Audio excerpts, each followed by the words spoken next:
우리가 믿음과 현실 사이에 간극을 계속해서 거리를 재어가는 사람들인 것 같아요. 어디까지가 내게는 믿음의 행위인가, 어디까지가 현실 속에서 살아가는 것인가. 그래서 청년의 시절에는 자신의 믿음의 간극을, 거리를 만들어가는 시간은 아닐까라는 생각을 해요. 왜냐하면 더 나이가 들어서 그런 실험들을 하기에는 조금 위험할 수가 있거든요. 청년의 때 참 많은 여러가지 실험들을 해봤으면 좋겠어요. 이게 너무 과도한 건 아닌가 하는 실험까지도 쭉 저쪽으로 계속해서 충돌해 가면요, 저는 그런 경험을 통해서 바라보는 시야가, 생각들이, 세계관들이 조금 더 확장된다라고 생각하는 편이거든요. 이런 시간들을 통해서, 답답한 현실을 통해서 우리는 또 무거운 짐을 느끼게 되는 거죠. 저는 그런 시간들이 답답하지만, 답답함이 그저 상상 속에서 누구 참 안 됐구나, 속상하겠구나 에서 그치는 것이 아니라 그것을 실제로 경험하는 것이 너무 큰 자양분이 된다라고 생각을 해요. 근데 이 말은 약간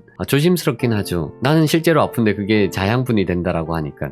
그런데 제 경험을 돌아보면은 가짜로 아픈 것이 아니라 진짜로 아픈데, 진짜로 너무너무 아픈데 그 시간을 아파서 울기도 하고 눈물을 흘리고, 하지만 그 시간이 지나고 나면은 내게 참 큰 자양분 하나가 생겼구나, 그 시간 속에서 나는 어떻게 반응할 것인가 까지 얻게 되면은요, 정말 하나님이 내게 허락하신 시간이 있구나 라고까지 생각할 수 있게 된 것 같아요.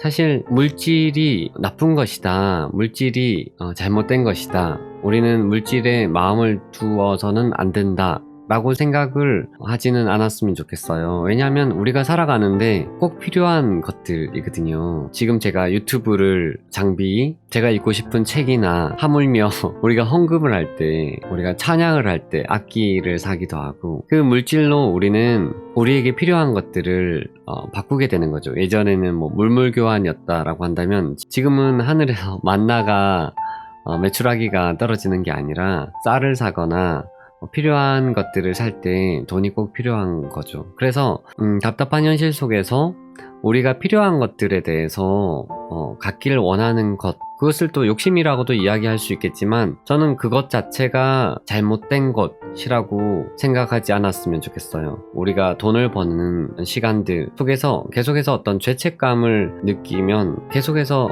죄책감을 느낄 수밖에 없는 거죠, 평생 동안.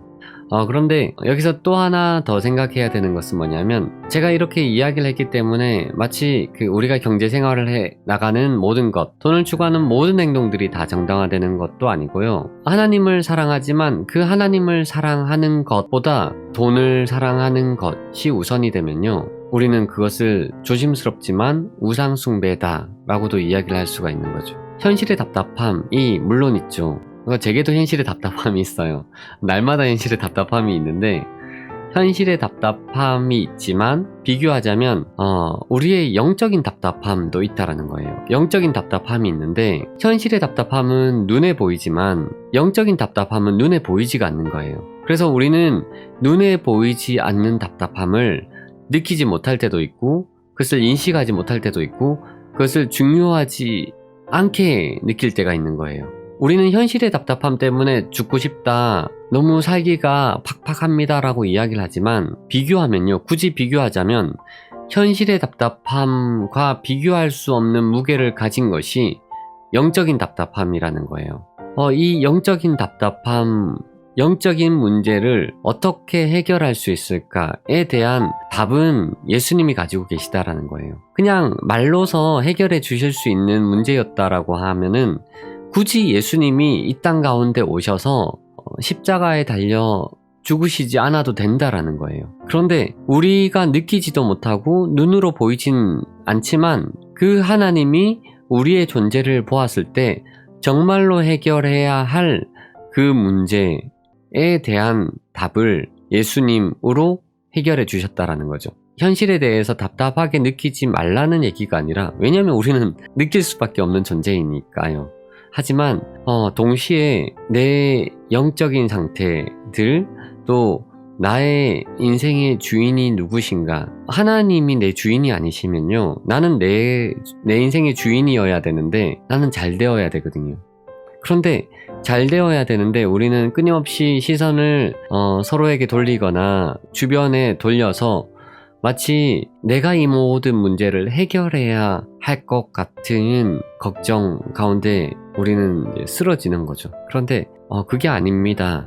내 인생의 주인은 내 것이 아니고 내 인생의 주인은 주님이십니다 라고 하면요, 사실 우리 인생은 망하지 않아요. 정말 우리 인생은 망하지 않아요.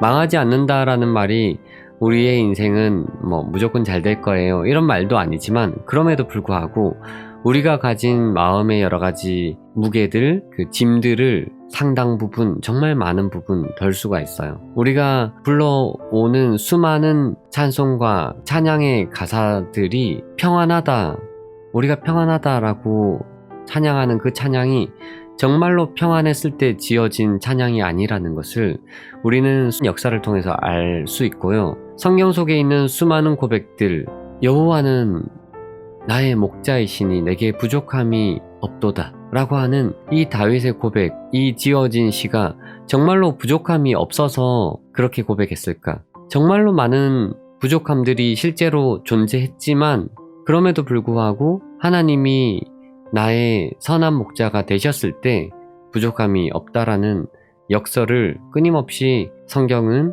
또 우리 주님은 우리 가운데 말씀하시는 것 같아요. 내게 기대어 봐, 내게 기대어 봐.